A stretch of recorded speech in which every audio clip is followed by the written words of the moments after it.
다 같이 기도하심으로 새벽 기도를 시작하겠습니다. 은혜와 사랑이 풍성하신 하나님, 오늘도 우리에게 새날 주시고 또 귀한 호흡을 허락하여 주시고 오늘도 우리가 생명을 또 하루 연장받았습니다. 하나님, 오늘도 이 새벽에 긍휼의 하나님을 만나게 하여 주시옵소서. 정말 이 땅에서 힘들고 어려운 삶의 고비고비 가운데서도 오늘도 우리가 하나님의 은혜 가운데 하나님의 주시는 말씀을 통하여서 우리가 세임받아 살아갈 수 있도록 하나님, 이 새벽에 주님께서 우리를 깨워주시니 감사합니다. 하나님, 특별히 하나님께서 우리를 긍휼히 여겨주심으로 말미암아 하나님의 하나밖에 없는 아들 예수님의 십자가의 피값으로 우리를 영원한 형벌에서 구원해 주시고 죄와 사망에서 구원해 주신 하나님의 은혜에 먼저 감사함으로 나아가길 원합니다.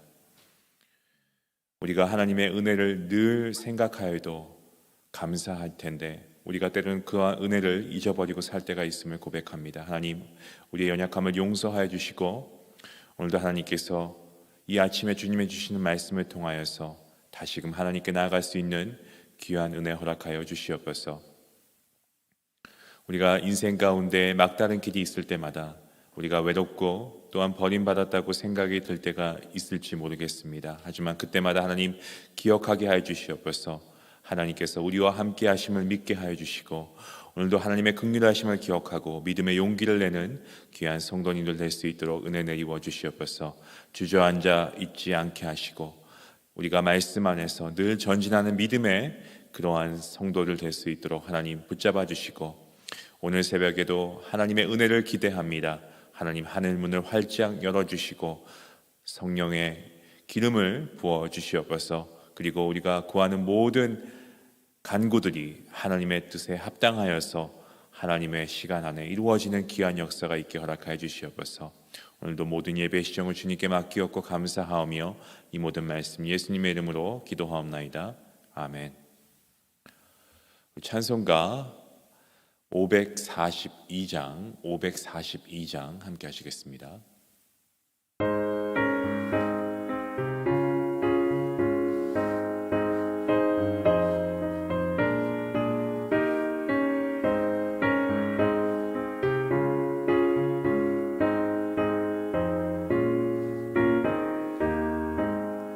구주 예수 의지하며 심히 기쁜 일일세 영생 허락받았으니 의심하주 없도다. 예수 믿는 것은 받은 증거 많도다.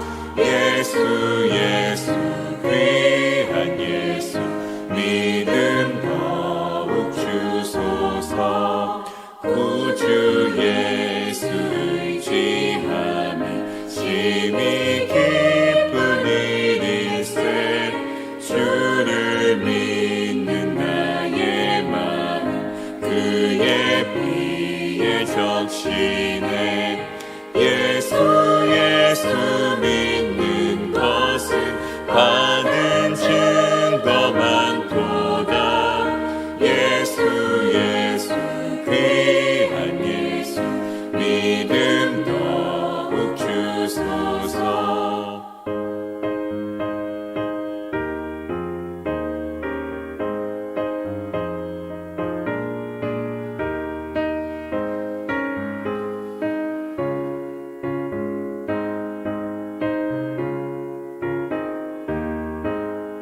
구주 예수 의지하여 죄악 벗어버리네. 안위 받고 영생함을 주께 모두 얻었네. 예수 믿는 것은 받은 증거 많도다. 예수 귀한 예수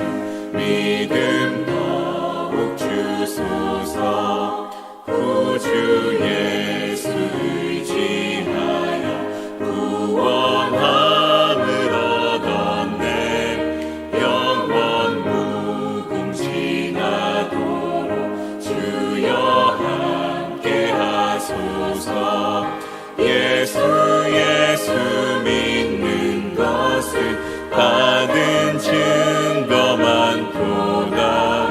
예수 예수 귀한 예수 믿음 더욱 주소서.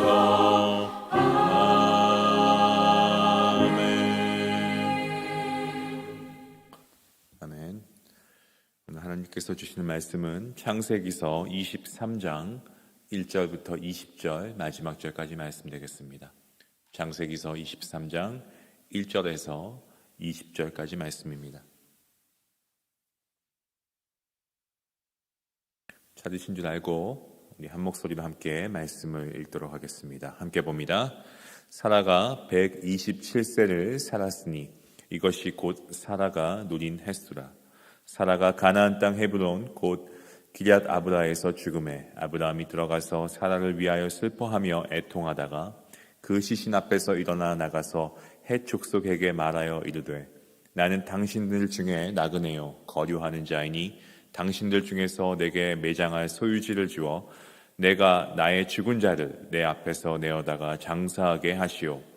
헷 족속이 아브라함에게 대답하여 이르되 내 주여 들으소서. 당신은 우리 가운데 있는 하나님이 세우신 지도자이시니 우리 묘실 중에서 좋은 것을 택하여 당신의 죽은 자를 장사하소서.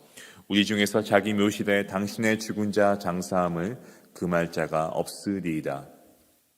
아브라함이 일어나 그 땅 주민 헷 족속을 향하여 몸을 굽히고 그들에게 말하여 이르되 나로 나의 죽은 자를 내 앞에서 내어다가 장사하게 하는 일이 당신들의 뜻일진데 내 말을 듣고 나를 위하여 소알의 아들 에브론에게 구하여 그가 그의 밭머리에 있는 그의 막벨라 굴을 내게 주도록 하되 충분한 대가를 받고 그 굴을 내게 주어 당신들 중에서 매장할 소유지가 되게 하기를 원하노라 하매 에브론이 헷 족속 중에 앉아 있더니 그가 헷 족속 곧 성문에 들어온 모든 자가 듣는 데서 아브라함에게 대답하여 이르되 내 주여 그리 마시고 내 말을 들으소서. 내가 그 밭을 당신에게 드리고 그 속의 굴도 내가 당신에게 드리되 내가 내 동족 앞에서 당신에게 드리오니 당신의 죽은 자를 장사하소서. 아브라함이 이에 그 땅의 백성 앞에서 몸을 굽히고 그 땅의 백성이 듣는 데서 에브론에게 말하여 이르되 당신이 합당히 여기면 청하건대 내 말을 들으시오. 내가 그 밭값을 당신에게 주리니 당신은 내게서 받으시오. 내가 나의 죽은 자를 거기 장사하겠노라. 에브론이 아브라함에게 대답하여 이르되 내 주여 내 말을 들으소서. 땅값은 은 400세겔이나 그것이 나와 당신 사이에 무슨 문제가 되리이까. 당신의 죽은 자를 장사하소서. 아브라함이 에브론의 말을 따라 에브론이 헷 족속이 됐는 데서 말한 대로 상인이 통용하는 은 400세겔을 달아 에브론에게 주었더니 마므레 앞 막벨라에 있는 에브론의 밭 곧 그 밭과 거기에 속한 굴과 그 밭과 그 주위에 둘린 모든 나무가 성문에 들어온 모든 헷 족속이 보는 데서 아브라함의 소유로 확정된지라. 그 후에 아브라함이 그 아내 사라를 가나안 땅 마므레 앞 막벨라 밭 굴에 장사하였더라. 마므레는 곧 헤브론이라. 이와 같이 그 밭과 거기에 속한 굴이 헷 족속으로부터 아브라함이 매장할 소유지로 확정되었더라. 아멘. 오늘 본문은 아브라함의 애통함이 나오고 있는 말씀입니다. 바로 그의 아내 사라가 죽음을 맞이하게 됩니다. 우리가 사라의 인생을 한번 쭉 돌아보면 참 그야말로 파란만장한 그러한 인생이 아니었나 싶습니다. 사라가 65세의 나이에 남편을 따라 가족들과 친구들이 있는 정든 고향을 떠나게 됩니다. 그리고 이런저런 많은 일들을 겪었고 남편의 비겁함 때문에 2번이나 이런 권세 있는 자들의 첩이 될 뻔한 위기의 순간도 있었습니다. 자식이 없었습니다. 없어도 오랫동안 없었습니다. 그래서 그동안 마음고생을 한 그 세월이 참으로 길었습니다. 그리고 때가 되어서 하나님께서 하나님의 능력으로 이삭을 낳게 하시고 그것을 통해 사라가 정말 무척이나 기뻐했던 것을 우리가 기억합니다. 하지만 이제 그러한 사라가 사느란 시신이 되어서 지금 아브라함의 곁에 누워 있습니다. 아브라함은 무척이나 슬펐습니다. 애통했습니다. 하지만 그는 사라의 죽음 앞에서 다시금 일어서고 있습니다. 아브라함이 그 슬픔을 이기는 모습을 우리도 말씀을 통해서 알 수가 있습니다. 뭔가 이 새로운 시도를 하고 있습니다. 하나님께서는 어떻습니까? 아브라함에게 그리고 사라에게 이 땅을 주시겠다고 말씀을 하십니다. 하지만 여전히 지금 아브라함에게는 자기 소유로 된 땅이 없습니다. 사라의 매장지도 없는 그러한 형편이었습니다. 사라는 하나님의 약속을 분명히 받았습니다. 하지만 지금 그녀는 그 땅에 없습니다. 죽었습니다. 그리고 아브라함은 어떻습니까? 이방인으로 살아갑니다. 나그네로 살아가고 있습니다. 아마 멀지 않은 장래에 자기도 아마 아내처럼 죽게 될 것이다 라는 것을 생각하고 있었을지도 모르겠습니다. 성도 여러분 어떻습니까? 우리가 믿음의 삶을 살아간다라고 하는데 우리가 이러한 인생의 여정을 걷다 보면 아브라함과 같은 상황에 처할 때가 있습니다. 하나님의 약속된 축복을 기다리면서 살고 있는데 지금 내 눈앞에 보이는 것들, 지금 우리의 삶을 돌아보면 정말 그러한 특별한 것들이 보이지가 않습니다. 이삭을 낳은 것과 같은 놀라운 일을 경험하기도 합니다만 살다 보면 그러한 하나님의 은혜도 잊어버리고 또 살아가는 경우가 얼마나 많은지 모릅니다. 그렇게 반복되는 삶을 살아가는 가운데 때로는 허무함이 있고 또한 외로움도 있고 슬픔도 있고 고난도 있고 고통도 느끼기도 합니다. 하나님을 위해 살려고 말씀을 듣고 나면 그 말씀대로 살기 위해 정말 마음 먹고 잘 하려고 하는데 이게 마음처럼 쉽지가 않습니다. 그리고 계속 부담감이 커지는 것 같습니다. 나름 믿음대로 산다고 하는데 별로 되는 일도 없어 보입니다. 그리고 남들과 봤을 때 별 차이도 안 느껴지고 눈에 보이는 것은 없고 그러한 위기 속에서 하루하루 살아가는 우리의 모습을 보게 됩니다. 그래서 가끔은 이러한 힘든 곳을 떠나고 싶다라는 충동을 느낄 때도 있습니다. 아브라함도 아마 그러지 않았을까 싶어요. 그냥 이전에 살던 고향으로 돌아가고 싶다. 저희도 살다 보면 이런 이민 생활이 얼마나 어렵습니까? 다시 우리의 조국으로 돌아가야 될까? 이런 고민을 하는데 마찬가지로 아브라함도 그런 고민을 하지 않았을까 생각합니다. 하지만 아브라함은 어떻습니까?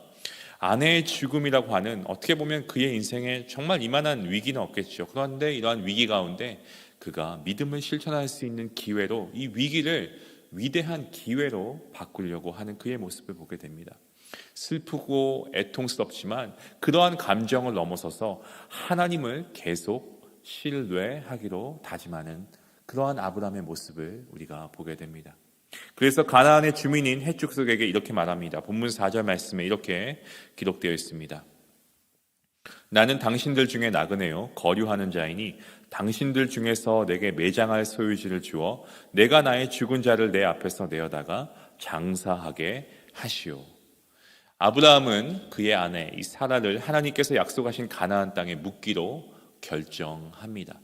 보통 매장은 자기의 고향 땅에 그렇게 했었는데 아브라함은 고향 땅이 아니고 낯선 땅일 수도 있는 이 가나안 땅에 그의 아내 사라를 매장하기로 합니다.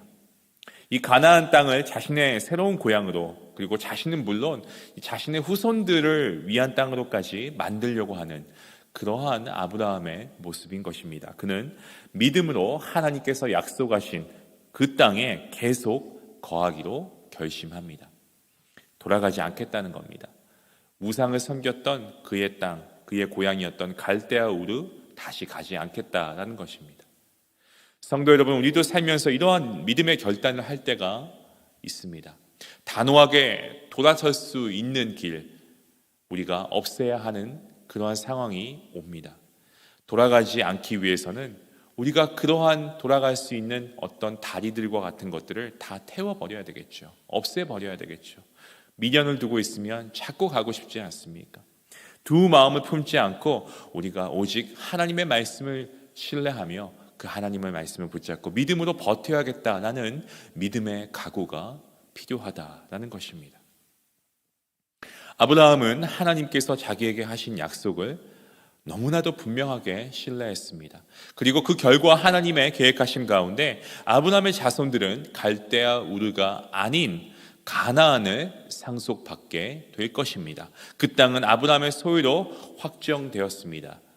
이것이 바로 오늘 본문에 나오는 말씀에서 우리에게 알려주고 있는 말씀의 내용입니다. 오늘 본문은 먼저 언급한 대로 사라의 죽음에 그리고 장사에 대한 그러한 장면이 나오는 모습인데, 실제로 사라의 죽음에 대해서는 아주 간략하게 그렇게 설명이 되어 있는 것을 보게 됩니다. 반면 아브라함이 땅을 구입하는 일에 대해서는 이보다는 더 상세하게 기록되어 있습니다. 상식적으로 우리가 생각하기에는 사라의 죽음에 대한 설명이, 그리고 이에 대한 아브라함의 슬픔이 더 자세히 묘사되어져야 하는 것이 아닐까라는 의구심이 들기도 합니다. 그런데 오늘 말씀을 보면 그렇지 않죠. 여기서 이 말씀이 우리에게 주시고자 하는 메시지가 무엇일까요? 우리는 그 부분에 더 초점을 맞춰야 할 것 같습니다. 오늘 본문에서 강조하는 것은 아브라함이 값을 주고 땅을 샀다는 거죠. 이 땅에 대한 실제적인 소유권을 아브라함이 가졌다라는 말과 동일한 말씀이고, 그리고 이 소유권은 그의 후손인 이스라엘 백성에게 있다라는 것입니다. 이 부분을 우리가 주목해야 됩니다. 가나안 땅의 소유에 대한 타당성, 그리고 그러한 명분에 대해서 알려주고 있는 말씀이 오늘 본문 말씀입니다. 사라의 묘지가 된 헤브론은 훗날 이스라엘의 거의 모든 선조들의 묘지가 됩니다. 아브라함과 이삭과 리브가와 레아와 야곱, 이들 모두가 이곳에 매장이 됩니다. 창세기 23장을 시작으로 이 헤브론은 아브라함 집안의 소유가 됩니다. 훗날 세월이 지나서 모세가 파견한 이 정탐꾼들이 가나안 땅을 살피러 돌아왔을 때에 이 헤브론에 대한 보고가 기록된 것도 이 땅이 그러한 역사적인 중요한 이유를 가지고 있기 때문에 그런 것입니다. 자, 그런데 이스라엘 자손들은 이 땅에 대해서 어떻게 생각하고 있습니까? 어떻게 평가합니까? 하나님이 약속하신 땅을 거절하고 심지어 하나님을 원망하기도 합니다. 하나님을 불신함으로 어리석은 선택을 합니다. 그런데 아브라함은 어떻게 하고 있습니까? 아브라함은 땅에 대한 하나님의 약속이 전혀 이루어질 것 같지 않고, 자기와 함께 약속을 받은 사라 또한 지금 자기의 곁에 없는 상황입니다. 그리고 아브라함도 사라처럼 약속을 보지 못하고 그렇게 죽을 수도 있을 것입니다. 그렇지만 아브라함은 고향으로 돌아가지 않고 이 가나안 땅에 머물기로 결심합니다. 아브라함 자신이 이 땅에서는 이방인이고 나그네인 것을 그 자신도 알고 있었습니다. 그리고 아브라함은 이 땅이 아니고 더 멀리 있는 것을 보게 됩니다. 그러한 상황 가운데서도 그가 눈에 보이는 것을 보지 않고 더 먼 것을 보고 있습니다. 먼 곳이라고 하니까 육안으로 보이는 먼 곳이 아닙니다. 그는 영적으로 더 먼 곳을 믿음의 눈으로 바라보았다라는 것입니다. 거기에 대해서 더 구체적으로 말씀해주고 있는 말씀이 신약 성경에 나옵니다. 바로 히브리서입니다. 히브리서 11장에 보시면 히브리서 기자가 이렇게 기록하고 있습니다. 히브리서 11장 13절에서 16절까지 말씀입니다. 이 사람들은 다 믿음을 따라 죽었으며 약속을 받지 못하였을 때, 여기서 이 사람들은 이 아브라함과 사라입니다. 그것들을 멀리서 보고 환영하며 또 땅에서는 외국인과 나그네임을 증언하였으니 그들이 이같이 말하는 것은 자기들이 본향 찾는 자임을 나타냅니다. 그들이 나온 바 본향을 생각하였더라면 돌아갈 기회가 있었으려니와 그들이 이제는 더 나은 본향을 사모하니 곧 하늘에 있는 것이다. 이러므로 하나님이 그들의 하나님이라 일컬음 받으심을 부끄러워하지 아니하시고 그들을 위하여 한 성을 예비하셨느니라. 아브라함은 어떻습니까? 더 좋은 땅을 얻기 위해 여기저기 돌아보지 않았습니다. 떠나왔던 고향을 생각하면서 다시 돌아가지도 않았습니다. 이 땅에서 외국인과 나그네처럼 그렇게 살았습니다. 아브라함에게 있어서는 이 땅에 속하지 않은 바로 그의 본향이 있었기 때문이다 라고 그렇게 기록합니다. 우리가 인생에서 만나는 슬픈 일과 어려운 일들 가운데, 고난과 역경 가운데에서 그 모든 것들을 넘어서 하나님을 우리가 계속 신뢰할 수 있는 이유가 있습니다. 그것은 바로 하나님의 축복의 약속은 이 땅에서 끝나지 않기 때문에 그렇습니다. 우리에게도 더 나은 본향이 있습니다. 지금 우리가 있는 이 땅은요, 우리가 영원히 거할 땅이 아닙니다. 우리의 본향이 아닙니다. 우리도 아브라함처럼 이 땅에서 이방인이고 나그네입니다. 하나님께서는 이 땅에서 우리가 경험하는 것과는 그야말로 비교할 수조차 없는 그러한 엄청난 축복을 준비하셨습니다. 그것이 우리에게는 소망이 됩니다. 그래서 우리에게 슬픔의 순간은, 이 땅에서 겪는 슬픔의 순간은, 위기의 순간은 오히려 우리가 믿음을 드러낼 수 있는 좋은 기회가 될 수가 있습니다. 왜냐하면 하나님의 약속을 받은 자는 그 모든 슬픔, 심지어는 죽음까지도 넘어서는 소망을 가지고 살아가기 때문에 그렇습니다. 여러분은 지금 어디를 바라보고 계십니까? 더 나은 본향을 우리의 믿음의 눈을 들어서 바라보아야 할 줄로 믿습니다. 우리가 바라보고 사모해야 할 것은 이 땅이 아닌 본향입니다. 우리의 마음이 머지않아 누리게 될 영원에 대한 소망으로 가득 찰 수 있기를 바랍니다. 우리가 지금의 세상을 바라보고 현재의 상황에 안주하면 여러분, 우리는 좌절하게 되고 우리는 쓰러질 수밖에 없습니다. 여러분, 눈을 들어서 하늘을 바라보시고 우리의 믿음의 눈을 들어 본향을 바라볼 수 있길 원합니다. 저는 이 말씀을 묵상하면서 한 인물이 떠올랐습니다. 사도 바울입니다. 사도 바울을 생각해 보십시오. 하나님의 부르심에 따라 사는 날 동안 그는 얼마나 많은 고난을 겪었습니까? 그의 몸에는 하나님께 거두어 가달라고 그렇게 간구하던 질병도 있었습니다. 물론 하나님께서 은혜가 족하다라고 하시며 그것을 허락치 않으셨지만 그는 일평생 정말 고난을 겪은 인물입니다.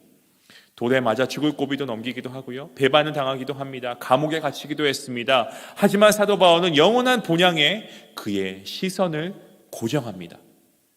그렇게 함으로써 슬픔과 고난 속에서도 바울은 좌절하거나 낙심하지 않았습니다.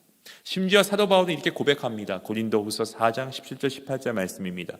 우리가 잠시 받는 환난에 경한 것이 지극히 크고 영원한 영광에 중한 것을 우리에게 이루게 함이니 우리가 주목하는 것은 보이는 것이 아니요 보이지 않는 것이니 보이는 것은 잠깐이요 보이지 않는 것은 영원함이라. 아멘입니다. 아멘입니다.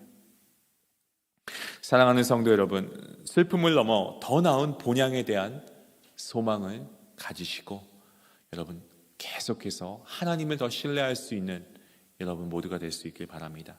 포기하거나 낙심하지 마시고 각자의 삶에서 내가 할 수 있는 모든 것을, 정말 믿음을 실천할 수 있는 모든 것들을 행함으로 나아갈 수 있기를 원합니다. 그렇게 잠깐 있는 이 땅에서의 이방인과 같은 나그네와 같은 삶이지만 하나님의 은혜로 구원받아 이미 영생의 복락을 우리는 다 보장받지 않았습니까? 때문에 우리가 이 땅을 바라보며 실망하지 마시고 우리가 눈을 들어 하늘을 바라보고 영원한 본향을 바라보며 우리가 주님 안에서 소망을 가지고 그러한 주님을 신뢰하며 나아가는 우리 복된 성도님들 될 수 있기를 주님의 이름으로 간절히 축원합니다. 기도하시겠습니다. 하나님 감사합니다. 오늘 주시는 말씀을 통하여서 우리에게 큰 깨달음을 주시니 감사합니다. 오늘 우리 모두가 하나님의 약속을 받은 아브라함과 마찬가지로 하나님의 신실하신 약속이 하나님의 뜻 안에 이루어질 것을 믿습니다. 하나님의 약속을 받은 우리 모두가 슬픔을 이길 수 있게 허락하여 주시고 하나님 한 분만으로 만족하며 우리의 소망 되시는 주님을 붙잡고 주님을 신뢰하며 나아갈 수 있도록 우리의 믿음을 하나님 다시 한번 굳건히 세워주시옵소서. 우리에게는 죽음까지도 뛰어넘는 소망이 있는 줄 믿습니다. 그래서 우리는 슬픔의 순간에도 믿음으로 살아갈 수 있음을 고백합니다. 보이지 않지만 영원한 것, 지극히 크고 영원한 영광의 그날을 우리가 믿음으로 바라보면서 살 수 있도록 도와주시고 하나님의 자녀인 우리 모두가 그러한 믿음 안에서 오늘도 이 세상에 승리하며 살아갈 수 있는 귀한 믿음 허락하여 주시옵소서. 우리가 수고한 모든 것을 기억하시며 보상하실 하나님 아버지를 기대합니다. 그리고 언젠가 하나님의 방법으로 그 모든 약속을 성취하실 것입니다. 오늘도 이 믿음을 가지고 하나님 살아갈 때에 하나님 오늘도 우리 안에 승리의 믿음을 허락해 주시고 하나님을 더욱더 전적으로 붙잡고 신뢰할 수 있는 우리 모두가 될 수 있도록 하나님 은혜 내리워 주시옵소서. 감사하며 예수님의 이름으로 기도하옵나이다. 아멘. 우리 함께 같이 기도하시겠습니다. 오늘 사도 바울이 고백한 이러한 믿음의 고백, 정말 눈에 보이는 것이 아니고 보이지 않지만 이는 분명히 믿습니다. 우리에게는 천국의 소망이 있습니다. 우리가 그곳에서 영원히 하나님의 영광 가운데 우리가 정말 하나님을 찬양하며 우리가 기쁨과 우리가 또 감사함으로 영원히 찬양하게 될 그날을 우리가 소망합니다. 우리가 오늘도 이 땅에 살지만 우리가 삶을 바라보면 힘들고 어렵지만 우리의 영원한 소망 되신 주님을 바라보며 하나님을 신뢰하며 살아갈 수 있게 해달라고, 우리가 본향을 바라보는 영적인 눈을 달라고 우리가 하나님께 같이 기도하는 시간 되었으면 좋겠습니다. 우리 함께 같이 말씀을 생각하시면서 기도하시겠습니다. 기도합니다. 하나님 감사합니다. 아버지, 하나님의 부르심에 있는 사는 날 동안 하나님 우리 안에 여전히 시험이 있고 역경이 있고 고난이 있을 것입니다. 하지만 그러함에도 불구하고 우리가 정말 믿음을 포기하지 않게 하시고 우리의 믿음이 흔들리지 않게 하시고 하나님 우리의 시선을 영원한 본향에 고정할 수 있는, 그래서 우리가 슬픔과 고난 속에서도 낙심하지 않을 수 있는 그런 귀한 믿음과 은혜 허락하여 주시길 원합니다. 주님, 오늘도 우리 성도님들 각자의 상황 가운데 하나님께서 찾아가 주시고 힘들고 어려운 가운데 주님 오늘도 이 말씀을 의지하며 주님께 손을 내밀 때 주님 그 손을 붙잡아 주시고 일으켜 세워주시고 하나님의 주시는 그 참된 평안과 위로함을 가지고 오늘도 우리가 살아갈 수 있도록 하나님 우리 안에 하나님을 더 깊이 신뢰할 수 있는 귀한 믿음 허락하여 주시옵소서.